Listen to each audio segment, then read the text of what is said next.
రాష్ట్ర అసెంబ్లీలు చేసిన బిల్లులపై గవర్నర్ రాష్ట్రపతికి సుప్రీంకోర్టు డెడ్లైన్ విధించడాన్ని ప్రశ్నించారు ప్రెసిడెంట్ ద్రౌపది ముర్ము.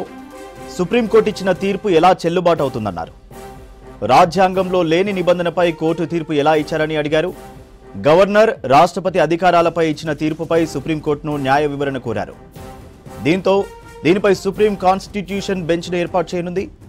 భారత రాజ్యాంగంలో ఆర్టికల్ 200 గవర్నర్ అధికారాలు, బిల్లులకు అనుమతి మంజూరు, నిలిపివేయడాన్ని తెలుపుతుందన్నారు. అలాగే రాష్ట్రపతి పరిశీలన కోసం బిల్లును రిజర్వ్ చేయడాన్ని తెలుపుతుందని రాష్ట్రపతి తెలిపారు. రాజ్యాంగ ప్రక్రియలు చేసేందుకు గవర్నర్, రాష్ట్రపతులకు ఆర్టికల్ 201లో ఎలాంటి గడువు లేదన్నారు. రాజ్యాంగంలోని 143 ఆర్టికల్ ప్రకారం సుప్రీంకోర్టు తీర్పుపై 14 ప్రశ్నలు రాష్ట్రపతి సంధించారు.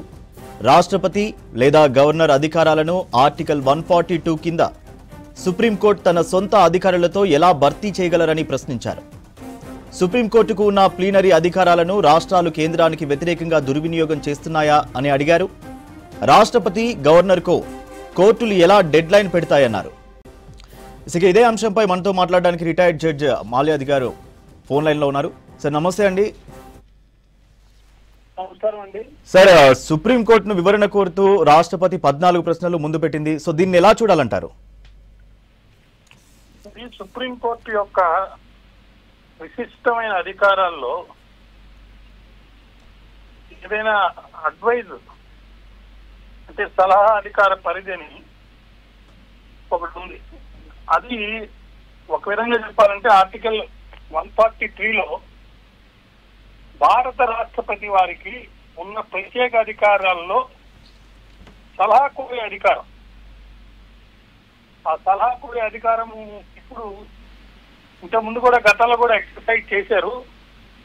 ఇప్పుడు ఎక్సర్సైజ్ చేస్తూ ఈ యొక్క సలహాని అడగడం జరిగింది.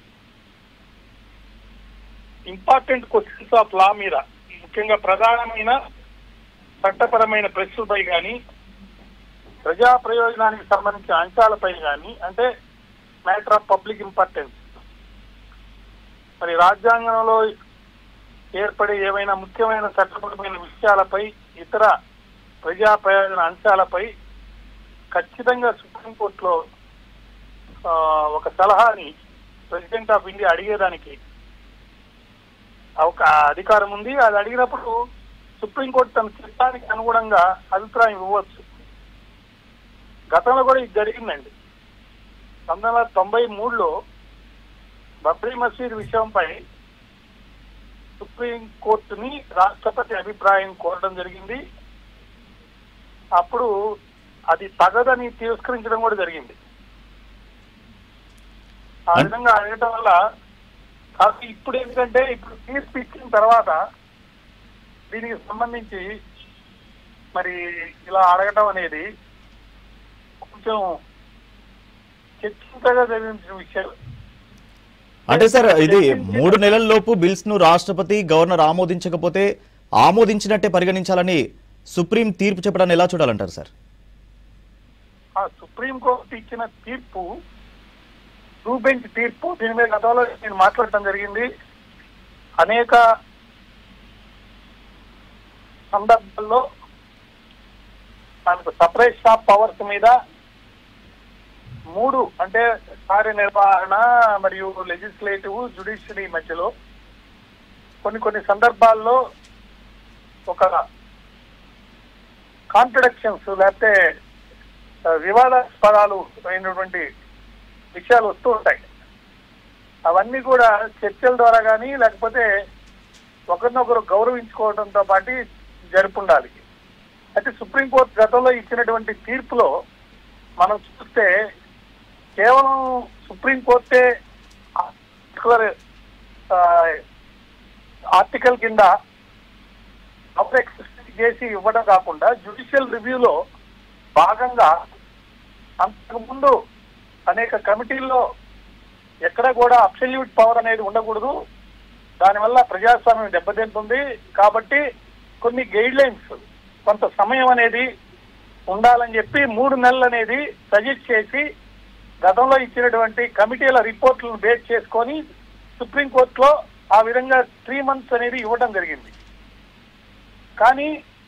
నేనేమన్నానంటే అలా కాకుండా ఎంత కాలంలో మీరు ఇవ్వబోతున్నారని చెప్పి సుప్రీంకోర్టు అడిగి వాళ్ళ దగ్గర నుంచి ఏ సమయంలో ఇస్తున్నారని చెప్పి మరి ప్రెసిడెంట్ దగ్గర నుంచి కానీ గవర్నర్ దగ్గర నుంచి కానీ ఒక ఇన్ఫర్మేషన్ ఎక్స్ప్లెనేషన్ తీసుకొని లేకపోతే వాళ్ళ యొక్క కంటెన్షన్స్ తీసుకొని తర్వాత ఇచ్చుంటే బాగుండేది. ఏది ఏమైనా సుప్రీంకోర్టు తీర్పు రావడం జరిగింది. దీని మీద 5 బెంచ్కి పోయే అవకాశం ఉంది, పోవచ్చు. కానీ అలా కాకుండా మరి ఇప్పుడు సుప్రీంకోర్టు రాజ్యాంగంలోని పవర్స్ లో 143లో ఉన్న దాని ప్రకారం ఆ పవర్స్ ను ఎక్సర్సైజ్ చేసుకొని మరి ఇప్పుడు ప్రెసిడెంట్ అడగడం జరిగింది. దాని మీద సుప్రీంకోర్టుకి ఉన్న అధికారాలు లేకపోతే జ్యుడిషియల్ రివ్యూని మరి చూసుకొని ఒక సలహా ఇవ్వచ్చు. లేదంటే గతంలో చెప్పిన విధంగా బబ్రీ మసీద్ విషయంలో చెప్పిన విధంగా ఇంకా చాలా కేసులు ఉన్నాయండి. కేరళ ఎడ్యుకేషన్ బిల్లు మీద 1958లో బెర్బరీ యూనియన్ సంబంధించి దేశ భూభాగాల మార్పులపై 1960లో సలహా అడగడం జరిగింది. రాష్ట్రాల మధ్య నీటి వివాదంపై కూడా గతంలో 91లో అడగడం జరిగింది. ఇలా ఈ అధికారాన్ని సుప్రీంకోర్టులో మరి ఉన్న పవర్స్ లేకపోతే జ్యుడిషియల్ రివ్యూ పవర్స్ వాడుకొని సలహా ఇవ్వచ్చు 143 కింద. కానీ president is not oblige to follow it. అంటే సుప్రీంకోర్టు ఇచ్చినటువంటి సలహాని మరి బైండింగ్ అనేది ఏం లేదు. ఇదే మరి అంతర్జాతీయ న్యాయస్థానానికి సంబంధించి కూడా అలాగే ఉన్నాయండి. అట్లా మన ఇండియన్ కాన్స్టిట్యూషన్ లో ఉన్నటువంటి ఒక అధికారాన్ని మరి ప్రెసిడెంట్ ఆఫ్ ఇండియా వాడుకోవడంలో తప్పే ఉందండి. దీంట్లో రాజ్యాంగబద్ధంగానే అడగడం జరిగింది.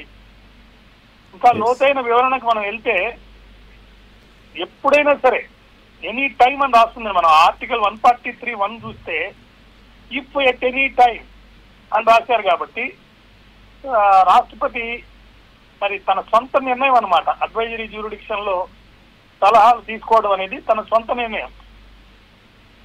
అంటే ప్రభుత్వాలు మటుకు జనరల్ గా సుప్రీంకోర్టు ఒపీనియన్ ని గౌరవించే అవకాశమే ఉంటుంది. అదేవిధంగా సుప్రీంకోర్టు కూడా సలహా ఇవ్వాలనే నిబంధన ఏం లేదండి. అభిప్రాయం ఇవ్వడాన్ని తిరస్కరించవచ్చు. తర్వాత దీని మీద అప్పీల్ కూడా లేదు.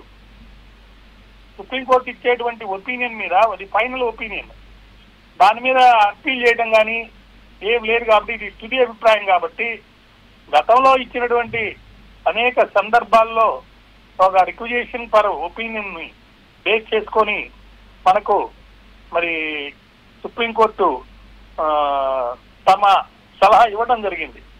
అంటే ఒక విధంగా చెప్పాలంటే అడ్వైజరీ జ్యూరిడిక్షన్ ఉన్న ఉపయోగాల్లో చట్టపరమైన స్పష్టత ఇవ్వడం, చట్టాలు అమలు చేసే ముందు న్యాయపరమైన గైడెన్స్ పొందడం, మరి ప్రజా ప్రయోజనాలు రాజ్యాంగ పరిరక్షణలో బలమైన న్యాయ మార్గదర్శకం అండి ఇది.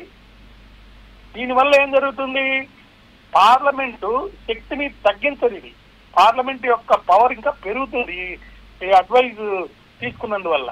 ఇది బైండింగ్ కాదు కాబట్టి ప్రభుత్వాలు కూడా ఇది కొన్ని సందర్భాల్లో పట్టించుకోకపోవచ్చు.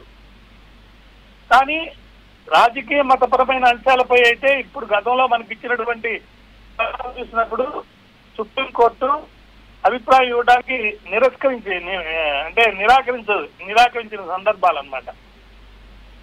అంతేకాకుండా సాంఘిక మత ఘర్షణకు సంబంధించిన అంశాలపై కూడా ఇవ్వకపోవచ్చు. అసలు ఈ కంక్లూజన్ లేకపోతే ఈ విధంగా సలహా తీసుకోవడానికి ముఖ్యమైన ఉద్దేశం ఏంటంటే ప్రెసిడెంట్ కూడా ఈ సలహా అధికార పరిధి ఎందుకు ఇచ్చారంటే దేశంలో చట్టబద్ధతను పరిరక్షించడానికి మరియు చట్టాలు తగిన విధంగా అమలు కావడానికి ముందస్తు న్యాయ సలహా పొందే అవకాశం అన్నమాట. దీని వల్ల న్యాయ శాసన వ్యవస్థలు మరియు ఎగ్జిక్యూటివ్ వీటి మూటిటి మధ్యలో ఒక సమన్వయం ఏర్పడి అది మెరుగుపడుతుంది. కానీ చాలా మంది ఇదేదో వీడి వల్ల ఇంకా ఫర్దర్ కాంట్రడిక్షన్స్ ఉన్నాయి అని అనుకుంటున్నారు. అది తప్పండి.